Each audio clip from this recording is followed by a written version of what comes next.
Just Merleau, autor del libro The Rape of the Mind, que traduciríamos como La violación de la mente, afirma que, mientras que el miedo prepara a la población para la mentira, el uso de la propaganda difunde desinformación y promueve la confusión con respecto a la fuente de las amenazas o la naturaleza de la crisis, ayudando a romper las mentes de las masas. El origen de la psicosis es siempre un grave problema, una amenaza tan peligrosa que suscita niveles de miedo y tensión social insostenibles. El gobierno fabrica este problema de forma oportunista, interviniendo psicológicamente en los individuos para inducir temor frente a un peligro inminente. Después agita ese problema utilizando un bombardeo propagandístico diseñado para confundir al individuo. Los medios de comunicación usados por el poder ofrecen información falsa, contradictoria o sin sentido, que lleva a un estado de confusión porque el individuo no puede abordarla de una manera racional y adaptativa, lo cual aumenta la susceptibilidad al miedo y la indignación. La lógica se puede enfrentar con la lógica, mientras que la ilógica no. Confunde a quienes piensan de forma correcta, y mientras la gente todavía está buscando un contraargumento razonable a la primera mentira, los totalitarios pueden agredirlos con otra. Además, la forma de presentar esta información es muy particular. Merleau lo llama ondas de terror. Se trata de etapas donde la tensión aumenta exponencialmente, seguidas de pequeños periodos de calma, lo que poco a poco va destruyendo la moral del individuo.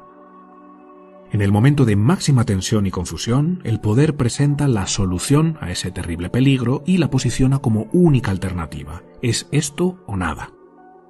El individuo, habiendo estado expuesto a estas ondas de terror y rendido ya al empuje de la masa, que cree que solo hay un camino para la resolución del conflicto, le suplica al gobierno que implemente esa solución para que, de esa forma, su seguridad pueda quedar garantizada.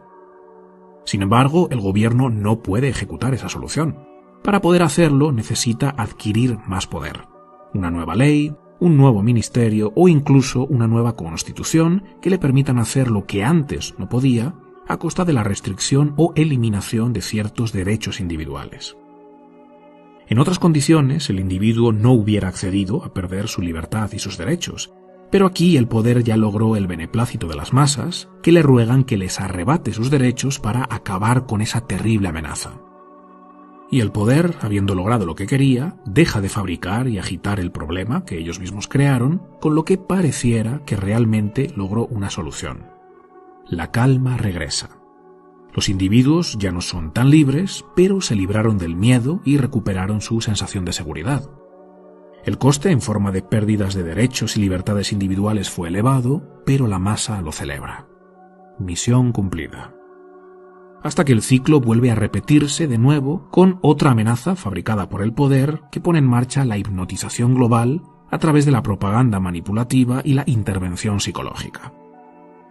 En caso de que este proceso no sea suficiente para derribar al individuo y convertirlo en masa obediente, hay un elemento más que el poder utiliza para aumentar la posibilidad de una psicosis totalitaria: aislar a los individuos y perturbar sus interacciones sociales en nombre de un bien común. Un individuo solo y sin interacciones normales con amigos, familiares y compañeros de trabajo se vuelve mucho más susceptible a delirios.